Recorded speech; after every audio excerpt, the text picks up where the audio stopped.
Habari za wakati huu.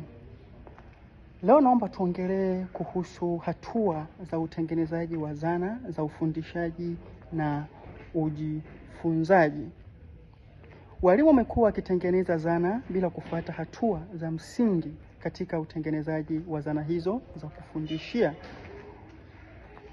Hatua ya kwanza katika utengenezaji wa zana za kufundishia na kujifunzia ni kufanya uchunguzi. Maana yake ni kwamba fanya uchunguzi kwanza kwa kuangalia mazingira ya darasa lako, lakini pia kwa kuangalia mahitaji ya wanafunzi wako, lakini pia kwa kuangalia umahiri mahususi ambao wewe sasa unataka kutengenezea zana husika. Lakini kitu kingine kwa kuangalia changamoto za wanafunzi wako. Kivipi sasa? Maana yake ni kwamba ukifanya uchunguzi huu utakusaidia wewe kujua utatengeneza zana ya aina gani ambayo itaendana na hivyo vitu ambavyo nimekutajia, na hii itakusaidia sana katika utengenezaji wako wa zana.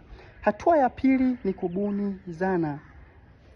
Manake ni kwamba katika hatua ya pili, manake sasa buni ni zana gani ambayo utaitengeneza. Lakini sasa zana ambayo utaibuni lazima itaendana na uchunguzi ulioufanya katika hatua ya pili. Kwa maana ni kwamba buni zana kwamba labda mimi bwana nitachora. Lakini katika kuchora manake ni kwamba mchoro wako ambao utakuwa umeubuni kufanya, maana yake utaendana na mazingira ya darasa lako, utaendana na changamoto za wanafunzi, utaendana na mahitaji ya wanafunzi wako.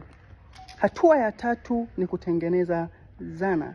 Katika hatua hii ya tatu, hapo ndipo mwalimu utaanza kutengeneza zana yako. Lakini sasa katika kutengeneza zana yako sasa, hakikisha zana yako wakati wa kuitengeneza inaendana na mazingira ya darasa, inaendana na mahitaji ya wanafunzi, inaendana na changamoto za wanafunzi, inaendana na umahiri mahususi uliokusudia. Kwa hiyo sasa katika utengenezaji wako wa zana lazima utaongozwa na uchunguzi ulioufanya katika hatua ya kwanza. Lakini hatua ya 4 na ya mwisho ni kufanya majaribio ya zana ulioitengeneza.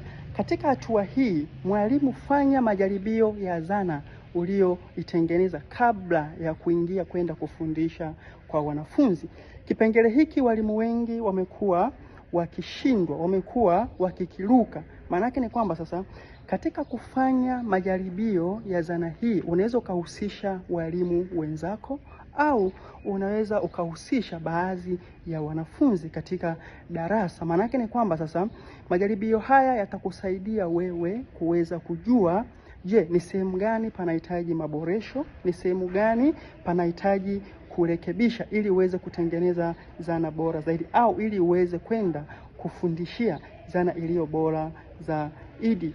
Hivyo basi kwa kufuata hatua hizi 4 mwalimu unaweza kutengeneza zana nzuri na bora zaidi ya kufundishia na kujifunzia kwa wanafunzi, na wanafunzi wako wakaweza kunufaika nayo na wakaweza kujifunza bila changamoto ya aina yoyote.